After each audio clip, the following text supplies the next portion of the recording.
Good morning, everyone, and welcome to the Calvary Chapel Salmon Podcast. I'm Jordan, that's Hagen, and we're here to talk about Jesus and to answer your Bible questions. Hagen, how you doing this morning? This morning on my way here, I was thinking of something you could say in an intro. Really? And it's like, I think we could say the number one podcast broadcasted from Salmon, Idaho. I think that's true. Oh, that's definitely true. And if we're wrong, prove it. Yeah. If we're wrong, show us we're wrong. I think we are the number one podcast broadcast from Salmon, Idaho. Yes. Which is great. But we're not just a podcast. We're also We're a community. We're a family. We're a community. We're a family. We're a live show. We're an experience.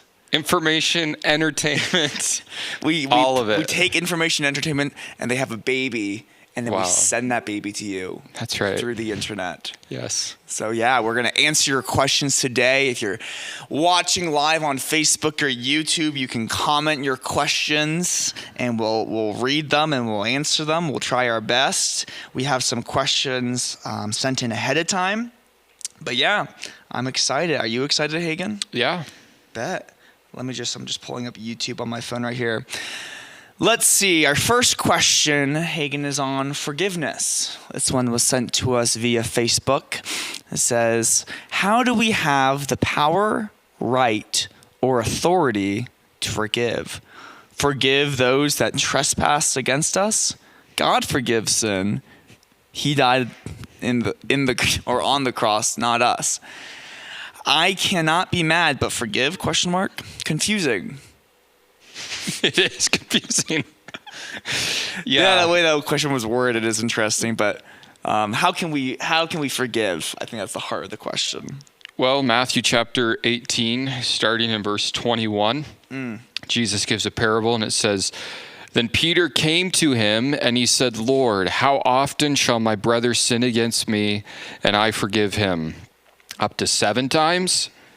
And Jesus said to him, 'I do not say to you up to 7 times, but up to 70 times 7. Therefore the kingdom of heaven is like a certain king who wanted to settle accounts with his servants.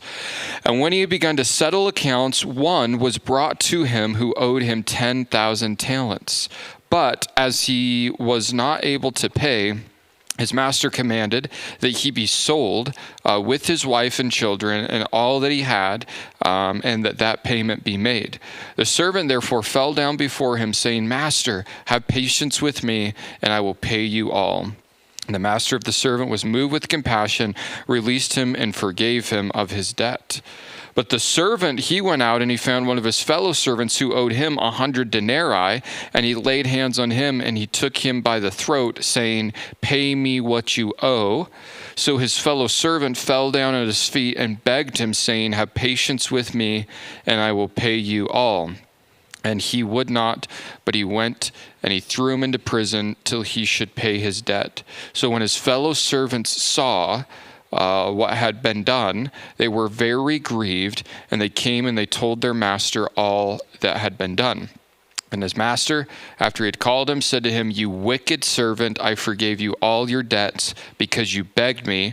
Should you not also have had compassion on your fellow servants, just as I had had pity on you?'" And the point is obvious. Jesus is the master that has forgiven us of all. And the in-your-face implication of the parable is that how silly does it look when the servant who's been forgiven of all turns around to a fellow servant who owes him but a little, and he's not willing to have compassion and forgiveness on him. The idea is Jesus has forgiven us of everything, and who do we think we are to not forgive each other of things? Now, nowhere in the Bible, Jordan, does it say, "Thou shalt forgive because thou feel like it." You don't forgive because you feel like the person is worthy of your forgiveness. Again, back to the great example, the original example. We are not worthy to have Jesus forgive us, but he does. And he wants us as his people to be forgiving people as well. So we don't forgive people because they deserve it. We don't even necessarily forgive people because they ask for it. Forgive people because to forgive is to set a prisoner free. Oh, wow. And that prisoner is you. Wow. Well said. Yes. There's part 2 to this question, which is Okay. not really a question, it's more of a statement, but I think it's important to say. It says, part 2, forgiveness doesn't mean allow someone to use or abuse a person. Thanks. Correct. Yes. So we would say, or I would say, I don't want to put words in your mouth, but I would say there's a difference between forgiveness and the big word is reconciliation, or the relationship being fixed or the relationship being restored. Because obviously if there's drama, or I do something, if I steal from you, our relationship has been severed. Now you can forgive me right away. That's something that's on you completely. That's something that goes on over here, regardless of my reaction, regardless of if I'm sorry, regardless of anything I do, you can forgive. But there then can be reconciliation if I change, if I say I'm sorry, and then our relationship can be healed and we can become best friends again. So forgiveness, reconciliation. I think a great example of this in the scriptures is Joseph. Joseph, he was abused by his brothers, beaten, sold into slavery, no good. And then he finds himself in Egypt, and in Egypt, he literally names his sons like the one, I forget if it's Ephraim or Manasseh, but I think Manasseh, I think, means to forget. Like he forgets the problems in his past. He forgives his brothers. He's moved on. And then years and years and years go by, and lo and behold, who shows up on his doorstep? His brothers, his 11, 12, 11 brothers. Well, Benjamin's 12 because he's the 12th. Yeah, but Benjamin's included. Yeah, you're right. Yeah. Okay, we'll go for 11. One's with dad, maybe. Yeah, Benjamin's with dad, I think. Okay. Yeah.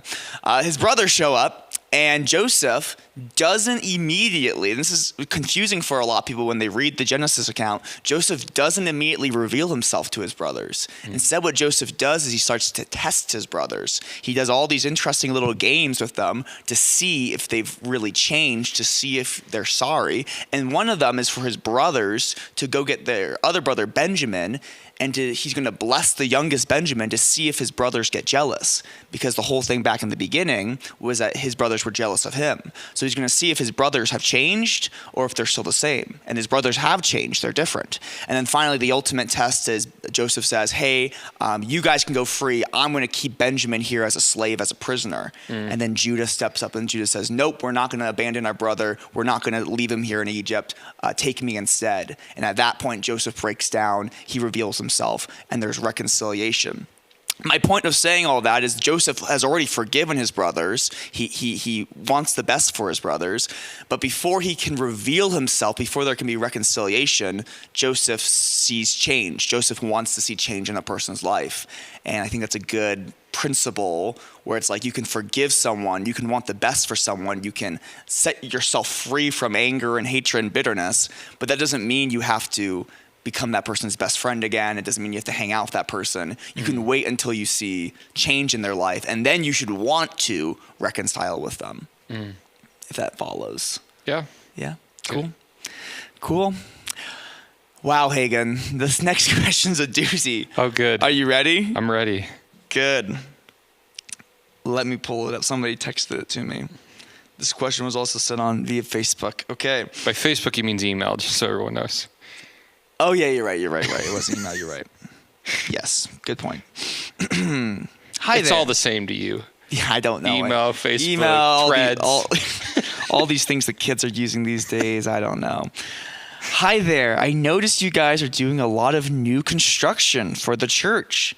It's been very busy over there. But to keep this not long-winded, I was wondering if you feel that God would be proud of you guys kicking many families out of their homes that many have been in for many years.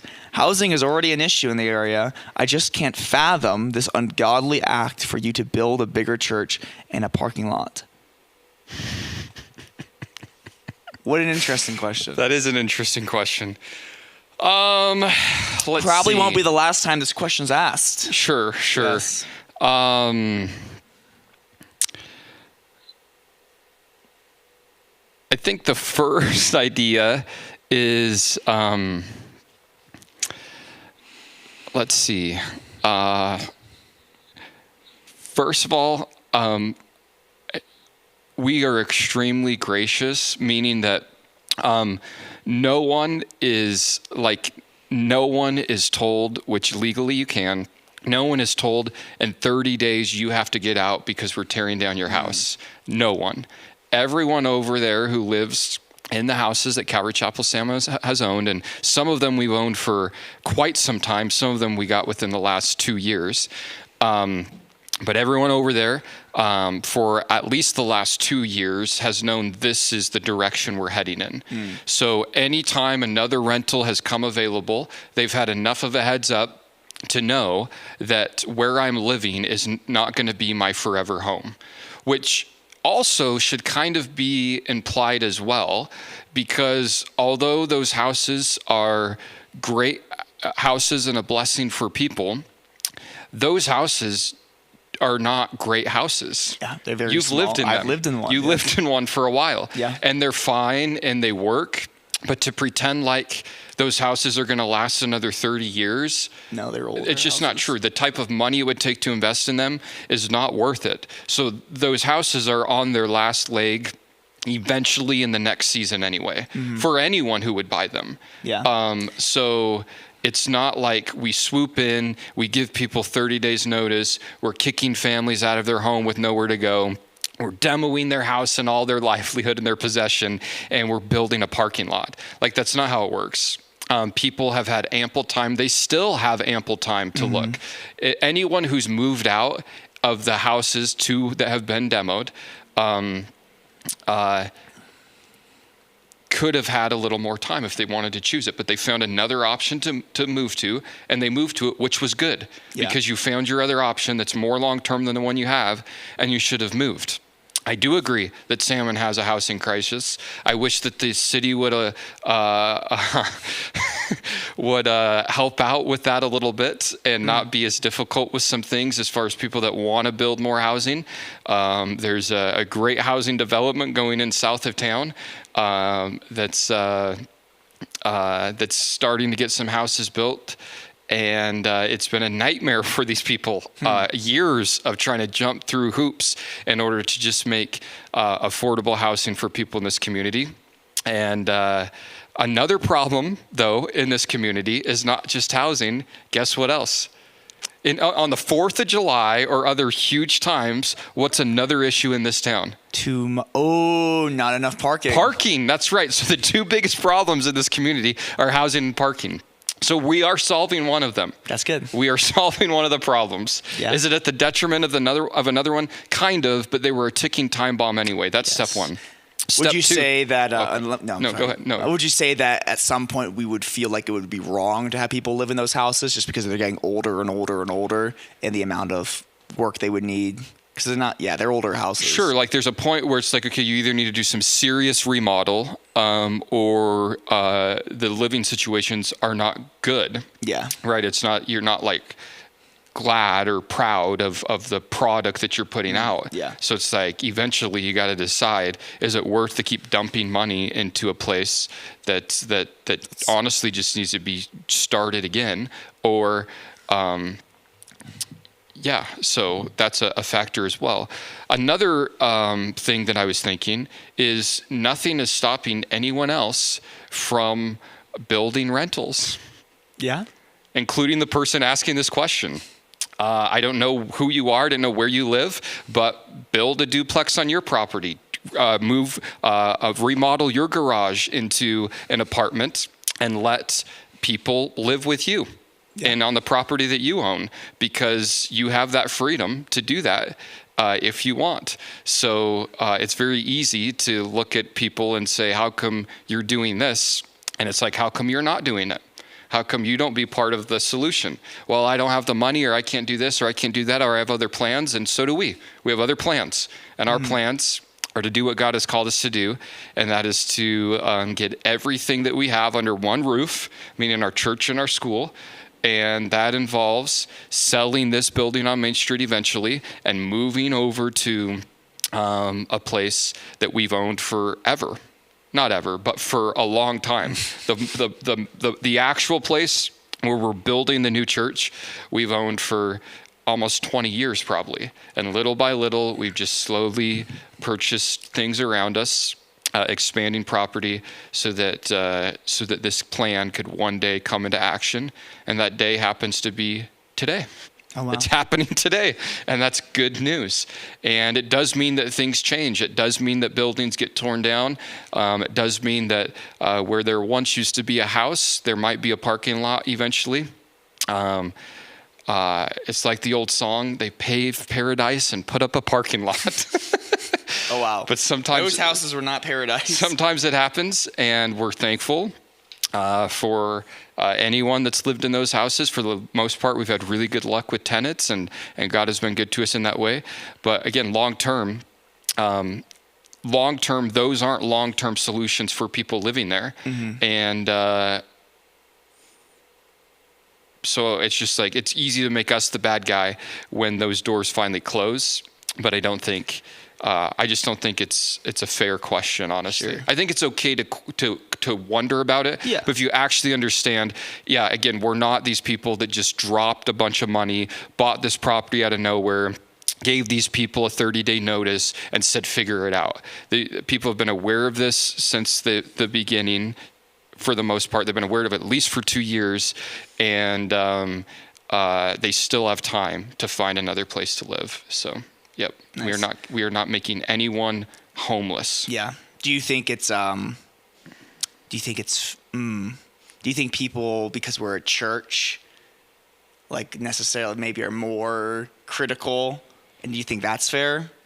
Like yes and no. Different standards, just like, oh, they're a church, so they need to just let those families stay there forever, right? And not even charge them rent or something, right? Yeah, I know. Yeah. What's the implication that we just let people stay there, and because then it's like, well, how dare you charge people rent as a church? And it's like, well, that's just how it works.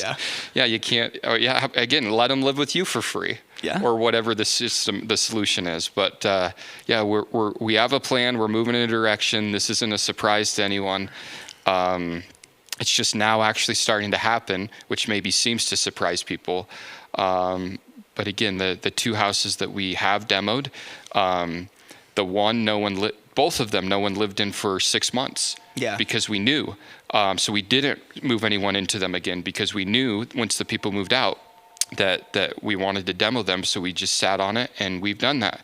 And then as people continue to move out, we'll do probably a similar plan of just not moving someone back in and just slowly demoing. Or if someone really has a plan, they can move those houses, but they can move those houses. Yeah. It's like, well, why don't you move the houses to somewhere else? It's because, one, I don't think it's worth it. And two, we don't have the time or the means to be able to do it.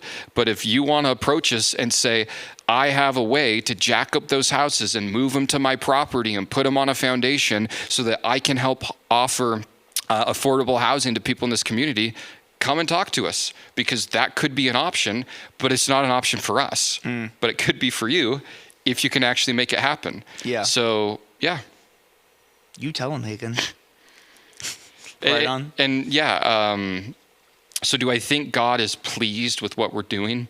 Yes, I do. To answer your question, not to be long-winded about it. Which sounds arrogant maybe, but it's like, I do. And you hear it. And when we moved into this building, some woman came by one day and was like, what a shame. She goes, what a shame that a church would be here on Main Street. And because churches are tax exempt, the city's going to lose, the county's going to lose, property tax money because you guys are tax exempt. What a shame. It's like, now that we've been here for a while, people don't think that way about this building on Main Street. And then, you tear down some buildings over there and people drive by, they go, what a shame. That building's been there for so long. And then yesterday at the old middle school, Josh and I were driving by, and there's this huge propane tank that used to run propane to the old middle school, right? And they're moving it away because that property is, they're moving the elementary school over to the new building. So this massive propane tank, the biggest one in the county, I think, they're picking up with this crane because they're done with it. Oh, wow. I told Josh we should go over to those people and say, what a shame. That propane tank's been there since I was a kid. It's like, it's not a shame. Things change. It's okay. Yeah. Especially if they're changing into something better. and that's making the town better. And I have a radical idea that a new, better, accommodating building and parking for Calvary Chapel Salmon is actually going to be a net asset to the city of Salmon and the county of Lemhi. And you can disagree with that, and that's fine. But I actually think that 10 years from now, 5 years from now, 3 years from now, you'll look back and say this town is better, not worse, because of these things that have been done. Facts. So Good. So no problem with people questioning things. It's that's fine. good. What about this? What about that? How did this work? Keep asking questions. A lot of the questions we don't have answers to right now. It's like, how come, what are you going to do with water that's still in the basement of your hole over there? It's like, I don't know yet. Don't ask me that one. We have our best guy working on it, though. Yes. Josh Madney. Yes, but other things, it's like, well, what was your thinking there? Or have you considered this? And probably the answer is, yeah, we've thought these things through. One of the biggest concerns about staying at that location over there and building there was the idea that in order to accomplish that, things were going to have to be demoed. And people have a hard time with demolition sometime. But we looked into buying property outside of town. We looked into buying acreage. We examined things. And it's like, one, it just makes sense for us to do what we're doing over there. And then two, I believe that Jesus told me to do it there. So, through a series of praying and reading his word, of rebuilding the house of the Lord in its former site in the book of Ezra, and the former site of where the house of the Lord of Calvary Chapel used to be is right there at 201 North Church Street. And in order to have a church there at 201 North Church Street, you have to have a certain number of parking. And in order to have a certain number of parking, you have to have a certain amount of land. And in order to have that, you got to make the land. Yeah. So again, that's a city ordinance. I think it's for every 3 seats inside the church, you need 1 parking space. Take it up with the city. Yeah. Well, I'm glad just doing what we have to do in order to do what we have to do in the city that we live in. Yeah. And we're doing it. Yeah. So just to reiterate, no one's being kicked out. People are going to have to move eventually, and they know it. But no one is being kicked out, and everyone continues to have time to find a solution to their problem. And it is a problem, but it's not a problem today, so they have time. Well, I'm glad you're able to soothe your conscience, Hagen, for kicking these families out. Yes, No, I'm kidding. And feel free to, if you have a follow-up or to ask more questions, you can. Yeah. I just don't see it the way they see it, I think probably because I'm just in it. Yeah. And I understand the thinking behind it. And again, if it's some sort of moral thing, like how do you think God's pleased with you because you're not allowing people to live there anymore? Again, how do you think God's pleased with you if someone could move in with you? Yeah. Well, it's different. Is it though? Yeah. So, yeah. Good. Go ahead. Okay. Cool. Well, this is a question. These are questions from the kids, the youth kids last night. I had them write down questions.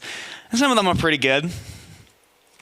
So let's see. During Jesus' time, why don't we hear about Joseph as much as Mary after Christ's birth? From Wayne. Wow. Well, we don't know. This is the first idea. Yeah. One idea is that maybe he died. Yeah.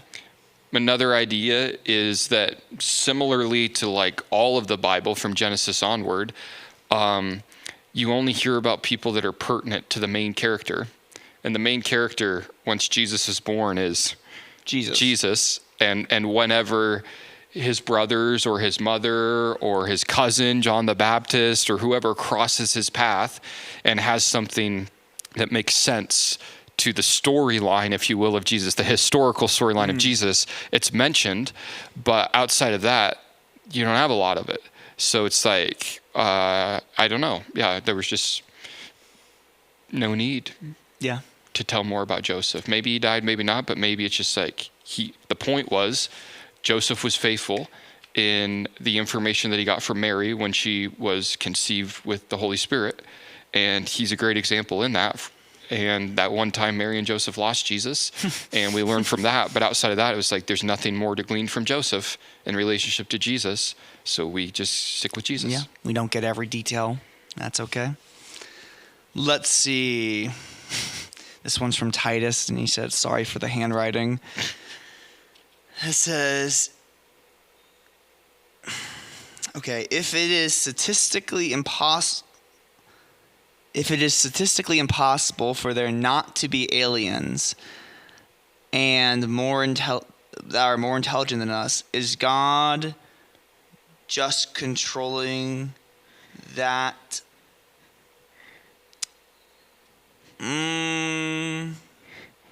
I don't understand. Good thing you apologized for the handwriting. Yeah. Did you mention that in a message, or is he just talking in He's general? just talking about aliens in general. Okay. Well, I don't know that it's statistically impossible, honestly. I don't know either. You should know as the math guy. Could you run the imaginary math on that and let us know? Well, people do say, it's like the universe is so incredibly huge. It's like it would be impossible for there not to be alien life on other planets. And I don't know. I know there's like a trillion, quintillion universes, each holding a billion planets. But I also know that the chances of life, like not thinking of this from a non-Christian perspective, the chances of life evolving on this planet is like 1 in a quadrillion. Like the fact that there'd be intelligent life here is a pretty big miracle, and that the Earth's environment would be able to sustain human life is a massive miracle and then statistically impossible. So it's like, just because there's like a trillion planets out there, I don't know if that is like necessarily like proof that there has to be intelligent aliens out there.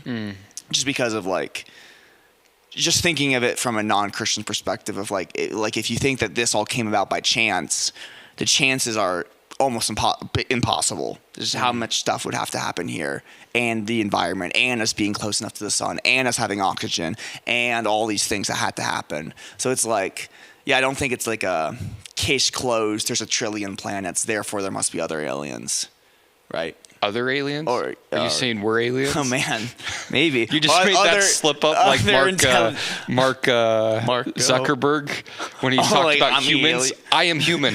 It's like, yeah, buddy, sure. I am alien. The other aliens, I mean. Human beings. Yes. Sheesh. If there were to be anyone who's be an alien, it probably would be me. Let's be honest. You're right. Especially when you power down at night. Yeah. Yeah, the way I sleep. Yeah. Avery think that's funny. It is funny. Because I sleep like this. No, I don't. I just sleep on my back, which I think is normal. But yeah, I don't. Well, let me ask you this, Hagen. Do you think there's aliens out there? I don't. They're demons. Yes. The demons. I do not think there's aliens out there. Sure.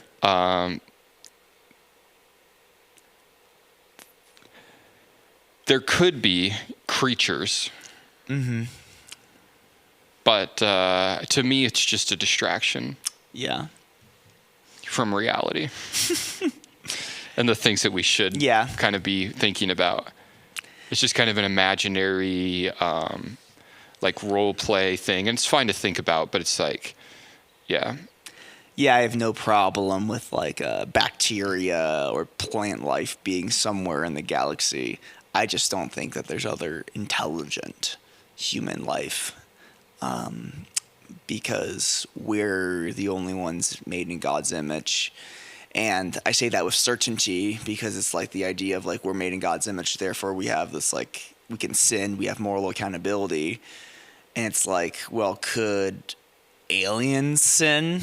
And if aliens could sin, is God going to send a savior to them? And it just gets weird. And it says like Christ died once for sins, the just for the unjust. The verse tattooed on your leg. And so if Christ only died once for sins, he didn't die for the aliens. So it just kind of gets like interesting. Now you could make a point, well, there's aliens in the sense of angels. I would never call angels aliens, but they're angels are intelligent beings who are not from Earth. Are they extraterrestrial? They're extra dimensional. They're from another dimension. Sheesh. So they're not really properly aliens the way we would think of it. And I think that's when people see flying saucers, UFOs, I think they might be seeing angelic, demonic stuff. It is very interesting how much outer space alien stuff overlaps with alien stuff. People who are into the occult and witchcraft oftentimes have experiences with these orbs and these extraterrestrial things, and they have this experience by being taken by aliens, and it's like, but they're also into doing these occult practices. And it's like, that's interesting how there's all this overlap. So I think, like you said, it's a deception. Yeah, and then not the same thing, but kind of. I listened to Joe Rogan a bit, and he talked a bit about recently, and he does, about taking DMT. And he had this guy on who was a bit of an expert on this, and about how a lot of people who take this drug, they're seeing the same thing when they take it. Yeah. Like, it's a hallucination, yet somehow everyone's seeing the same thing. And part of it is like seeing different creatures, kind of an alien type things. And I would just say that something, when you take a drug like that, is like blurring or causing the separation of the spiritual realms to become less intense. And you're able to maybe see things that are always there, that normal people can't see. And I think that's part of maybe like the whole alien thing too. Sure. Like because people say, well, you study these alien encounters and people are describing the same events. It's like they're seeing the same thing, the same type of creatures encountering them. It's like, maybe.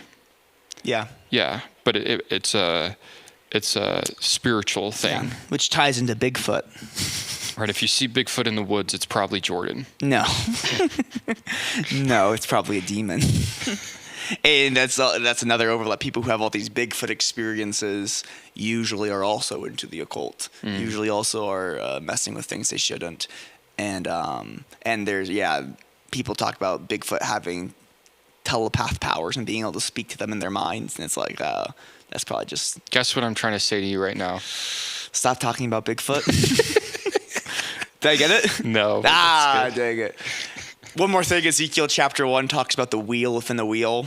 And that's the thing that, it's not God's throne, but it's like next to God's throne, this angelic. And it doesn't say it is the angel. People get confused. But it's like, maybe it's like the transportation for an angel is this wheel within a wheel. And it's like, if you think of a UFO, it's like that could be a spinning. It could all kind of connect. And so it's interesting that the Bible has those ideas of these flying saucers that Ezekiel sees. So yeah. But like you said, I think it's a deception. I think it's a distraction. And I think people would much rather talk about aliens than talk about Jesus or God. Because they could say like, well, maybe the aliens were the ones that created us and like all these things, and people have their theories. But that doesn't, it's like, okay, you can think that, but there's no moral accountability. There's no truth. It's just like, well, the aliens created us, so now we're just this lab experiment, so nothing I do matters. But if you talk about Jesus and God, then it's like, okay, now my life matters. Now I'm accountable for things. So people prefer aliens because they can do whatever they want. That's right. Good. Titus. Good question, Titus. Thank you. Yes. And if you have a good question, you can comment right now on Facebook or YouTube, and we'll answer your question. So do that now. Here's another question from the kids. It says, if God knows that we are going to go to heaven, then why are we here? That's a good question. Why, if God knows that you get saved, why don't you just get raptured to heaven right away? Is that the question? I think so. Okay. If God, well, he spelled knows with no K, but that's okay. If God knows if God knows that we're going to go to heaven, then why are we here? Because maybe it's not all about you. Ooh, tell him. Because maybe you now knowing now that you knows that you're going to heaven, you can tell other people. and you can share the gospel, and other people can go to heaven as well. So if it was just about you getting to heaven, you could believe in Jesus and you'd get to go there right away. But Jesus' plan, although it involves you, is not just about you. Facts. Do you think there's also the side of this question where it's like what's the point of all this? Like, why can't we just like skip to heaven? And it's like, or like, why did God even do this in the first place? Do you think that's a part of it? Sure. What do you think? Yeah, I think what's the famous saying? It's like this idea that because we're in this fallen world, because we're in this world where there's sin, we can now know this idea of forgiveness. And if we had just if we've been created perfect, we wouldn't have free will. So that's a big problem right there. But if somehow we were just in heaven and God just told us that he loved us, we would just say, okay, God, you say you loved us. That's cool. But now that we go through this life and we experience and we sin and we have these problems, but yet Jesus forgives us, now we've experienced his character in a way that we can never do if we just were in heaven for all eternity or something like that, which, yeah, again, with free will would have problems.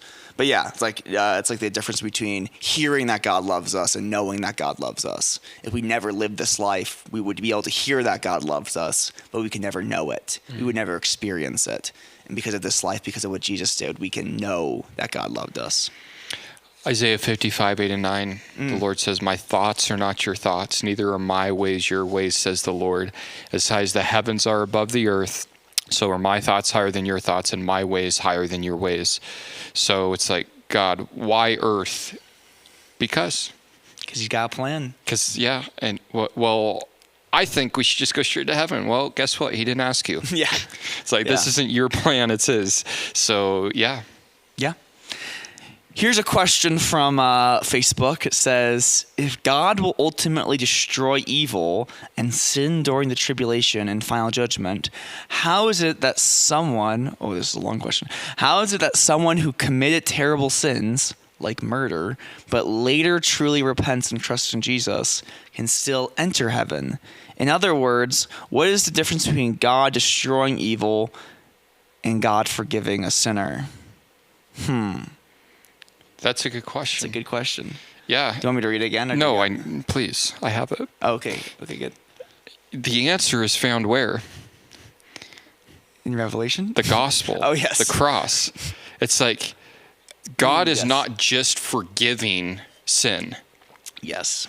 God dealt with sin. So the way that God's able to allow murderers or liars or even people like you into heaven, it's not because he just decides, I'm going to forgive you because you asked for it. The reason why he's able to do it is because he did something about your sin. God is just. God is just not flippantly up there deciding he wants to forgive humanity. Jesus became a man, lived a perfect life, died on the cross in our place. He took the wrath of the Father. He took the punishment of our sin on himself. That's why we're able to be forgiven. That's why we're able to go to heaven, because our sin has been dealt with.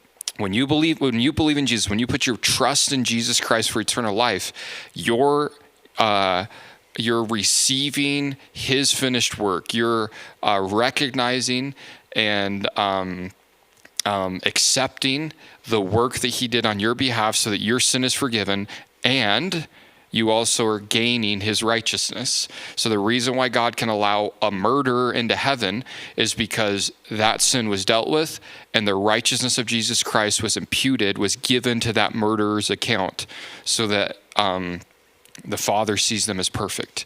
The reason why God's going to destroy, deal with, punish those who reject him forever is because they chose to not have their sin be dealt with. They chose to not receive the gift of Jesus having their sins dealt with. And because God is just, it's like, okay, if you don't want to recognize me as dealing with your sin forever, then you are going to deal with your sin forever. Those are your options. So that's how it works. Yeah. God's going to punish evil because it deserves to be punished. Your evil was punished at the cross through Jesus. It's not like your sin is getting overlooked. Your sin has been dealt with. Your punishment has taken place. Jesus took it. Isaiah 53, 2 Corinthians chapter 5, verse 21. Jesus took your place. That's the beauty of the gospel. So that's how it works. If you have a question like that or not like that, you can comment it on Facebook or YouTube. That makes me think of like the idea, like you said, like God's not going to overlook sin. God can't overlook sin. It's like I tell the kids, it's like, does anyone in here have a younger sibling? And they go, yeah. Does your younger sibling ever get away with stuff and they don't get punished for what they do wrong? And they're like, yeah. My brother did this. My sister did this. It's like, it's wrong. And we all have this idea. It's like wrong for people to get away with things. It's unjust. It's not good. If someone does something, it should be taken care of. And God in heaven's not going to let one single sin just be gone away with. No one's going to get away with anything. But like you said, it's either going to be on you or it's going to be on Jesus. And you can choose for it to be on Jesus and then it's taken care of. But if you don't choose that, then it's on you. Yep. Now, this person wants to know, where do animals go when they die? Yeah. The dust, the ground, my backyard. Depends on the animal. If they're saved. We keep having... Didn't we answer this question already? Yeah, people, not today, but but before. People love this question. That's one of the big ones people like asking. I don't know. I have someone's emphatic with me that their dog is in heaven because their dogs would pray. Their dog would pray before eating. And it's like, okay, like I'm not going to argue with you. You might be right. But it's like, I don't know. That's what I do know. I know I don't know. I know that heaven is not going to be, I'm not going to be bummed out in heaven if Trapper's not there. Yes. If Trapper is there, fine. If Trapper's not there, fine. I'm glad I can enjoy the animals here on this earth. And I honestly don't think about it that much. No. And I know it's a big deal to a lot of people. And I love my dog, but my dog is not people. My dog is not a person. Yeah. And Jesus died for people so that they could go to heaven. We know that there are creatures in heaven, it appears. There's trees in heaven. There's fruit in heaven. There's water in heaven. There's horses that we come back on from heaven. So are those heavenly horses, or are they your horse that broke its leg and died and gets to be glorified and you get to ride it back? Don't know. Yeah. But yeah. Like Tim Vanell talks about, he says, I'm not going to quote him exactly, but he says, in America, we care way too much about animals. Yeah. And we care way too much about animals and way too little about people. It's like people will get all concerned about puppies being homeless, but they won't care about children being killed in the womb. They won't care about starving children all over the world, but if you show them a puppy, they're like, oh. They won't care about churches kicking people out of their houses. Yeah. And they'll be like, well, it's just like, it's like animals are great. We should take care of animals. Proverbs says that if a righteous man regards the life of his animal, that's good. But it's like they're not people, and people are a billion times way more important. And it's just like people will say, oh, I love animals more than people, or I don't trust people, I trust my dog. And it's like your dog only loves you because you feed it. If you stopped feeding your dog, it'd be gone just like that. Or open your door. Open your door. Does your dog run out of your house and not come back? Yeah. Oh, he loves me. And people say people say dogs have unconditional love. It's like dogs don't know what love is. They don't. They don't have the capacity. They have the capacity to go to you for protection because you're protecting them, but it's not, they don't love. They can't love. Not like humans. Not like humans, yeah. It's like, it's not unconditional love. Dogs are a fine companion, or cats, or whatever your thing is. Cats are not fine. But they're not, they're not human. And, you have an animal, so you get a dog like me as a puppy that lives with you for 12 years. That's a huge part of your life. Sure. They're there every morning. They're there every night. They sleep in your bed with you. It's easy to grow attached to these things, and it's good. And I think God's fine with that.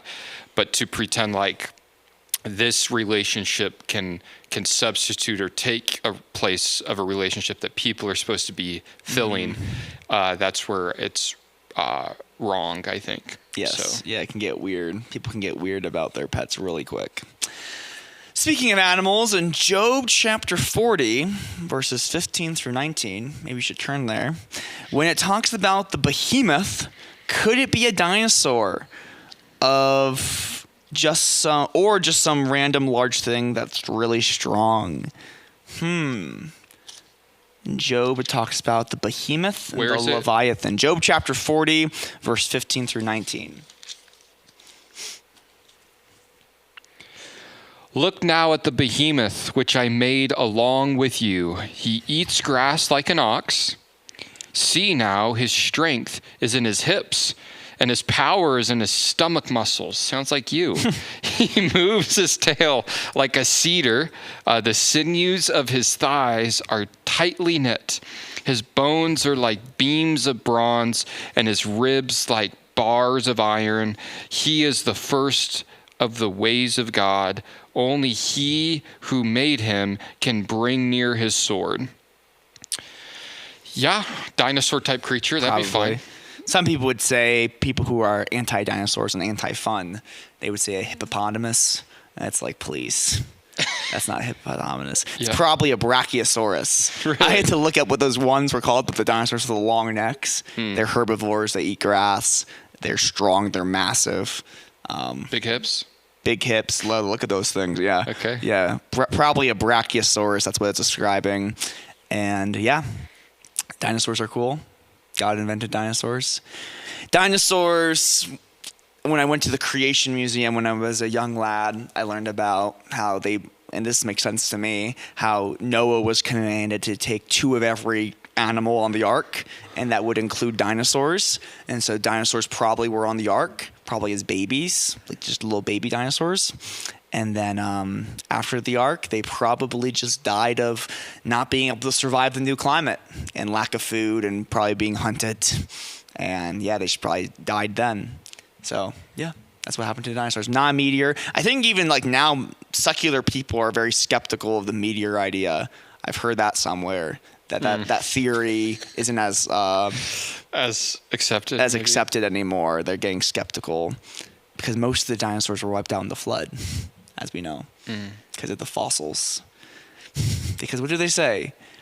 You need 2 things to make fossil. You need pressure, and you need to happen fast. That's how you make a fossil. It's like you can't just have something die and then it will turn into a fossil. Yeah. Else we had fossils everywhere. It needs to be pressure. It needs to be fast, and a flood would do that. Flood slams them down into the mud and just presses them just like that. Yeah. And that'd make a fossil.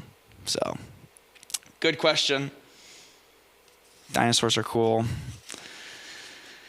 Let's see. Oh, this is one from Ember. I'm sure it'll be good. Oh, this is so funny. Okay, so Hudson said that God would not destroy his creation, but he killed people in the flood because they were bad. So if the Leviathan was so bad, did he kill it? Did you bring up Job with them or No. Well, actually, I did. Yeah, but not like this stuff. Okay. Yeah. Okay. Did God kill Okay, the so Leviathan? Hudson said, in the flood, I don't know, the Leviathan's a sea creature, so maybe Right. he'll be able to survive the flood. Well, he's talking about in Job, right? Well, I don't know what Ember's saying here. I think the point of Ember's question is like, Hudson said God would not destroy his creation, but he killed people in the flood. So how are those ideas congruent? That God doesn't destroy his creation, which I don't think it says anywhere. I in was the going to Bible. ask Hudson where it quite says I don't that. know if this is from Ember's view of what Hudson said. Yeah, So it's like, in a sense, God is not going to destroy all of his creation, but parts of it get destroyed. yeah. So that would be my answer to that. It's like God hasn't created to destroy, but there are things of God's creation that have been destroyed like that. I mean, in the end, there's going to be destruction. This whole earth is going to be done away with. There's going to be a new heaven and a new earth. The elements of this earth are going to melt away in fervent heat, Peter says. We have a new heaven and a new earth where we're going to live forever, happily ever after. So God's character is not that of destruction, but what he has created will be destroyed so that a new thing can be made one day. So I guess that's my answer. So Hudson, you're wrong. Okay. If you have any questions, make sure you comment them in the chat of Facebook or YouTube. But we're running out of time, so you better do it quickly. That's right. I got a lot to do today. We're going camping later today. It's kind of exciting. Yes. Yes. That is kind of exciting. I got to go get gas. Do you? Yeah. For your car to make it all the way up there? I might half a tank. Oh, you could probably make it. Yeah, and then I come back, and then I have, instead of it costing $60, it'll cost $80 to fill up. So it's like I better fill up now. Sure. Yeah, that makes sense to save money. Let's see. Okay, this is a question from Sammy. It says, when someone in the times of the Old Testament sinned by not following one of the moral, ceremonial, or blank laws, he forgot what the third one was, he told me, but they believed in Jesus and had a relationship with him, why do they have seemingly worse punishment than us? So the question is, why, if the people who were saved in the Old Testament, why does it seem like their punishment was so much worse in the Old Testament than maybe God's punishment for us nowadays in the New Testament? It's an interesting question. Do you have an example of a seemingly worse punishment? He said, for instance, and then he stopped writing. No. So maybe he doesn't either. We'll never I think know. you think of dramatic examples, like maybe in the rebellion of Korah, the earth opened up and swallowed those people, or God gives Miriam and Aaron leprosy, or God sends the plagues upon his people of King David. Like there are some pretty drastic things. My mind goes to, well, there's drastic things that happen in the New Testament. God kills Ananias and Sapphira, sure. Right? My mind also goes to the idea, well, there's the old covenant and the new covenant. And the old covenant, the whole deal is if you do good, you're guaranteed blessings. But if you do evil, you're guaranteed cursing. And we're not under that deal. We have the new covenant, the new deal. But it makes sense under that deal, under that economy, that God's people, when they continue to rebel, God has to stay true to his word, and he has to punish them because he said, hey, if you do good, I'll bless you. If you do bad, I'll curse you. Yeah. Sometimes people have this idea in their head of like, why did God change in between the New and the Old Testament? The Old Testament, God's so mean. The New Testament, God's so nice. Like, is it different gods? What would you say to that? No. Wrong. Incorrect. Yeah, and I'm not convinced that there's not. I mean, talk to enough people. Some people have some pretty severe punishments for their sin, consequences. You know, I mean, it's generally not as much maybe on like a group of people scale, but on an individual level, like some people are really going through it because of consequence of sin. Yeah. So, yeah. Yeah, and like when people ask that, I like to give the example of like people say, well, why was God so mean in the Old Testament? It's like, well, I don't know. Look at the story of Jonah. Jonah's all about God wanting to save the city of Nineveh, which was the most awful, terrible city full of awful people. But it's just all about how God wants to show mercy, and God goes out of his way to save these people, so much so that the prophet Jonah doesn't like it. It's like, God, you're being too nice. Yeah. And so that's in the Old Testament of God's just grace and love, wanting to save all these people. And I think there's lots of examples of that we've never heard about in human history, where God's just loving. And then you go to the New Testament, and like I said, Ananias and Sapphira is pretty harsh, but then also the entire book of Revelation is pretty intense, and that's all New Testament. So it doesn't seem like it's a different God. It seems like God's both loving and just in the Old Testament, but also loving and just in the New Testament. And it's just all about when you're looking at what story and the reasons why. So yeah, good question, Sammy. Hopefully we answered it well. I'm sure Sammy woke up bright and early to tune in live for this. Yes. And now I'm sure he's still snoozing away. If you have any questions, you can comment them on Facebook or YouTube. Here's maybe our last question for the day. It says, and again, we get this one often, but we'll answer it anyways. because we're patient people. It says, why did God make sin, but then they crossed out make and they put allow? Because they knew what we were going to say. That's good. Why did God allow sin? Please explain.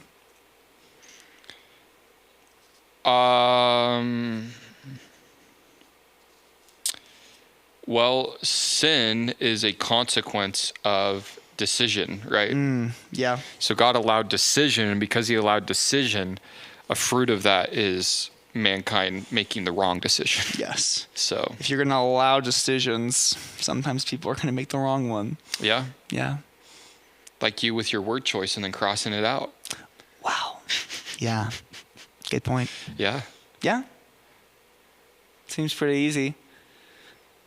I listen to Joe Rogan sometimes too.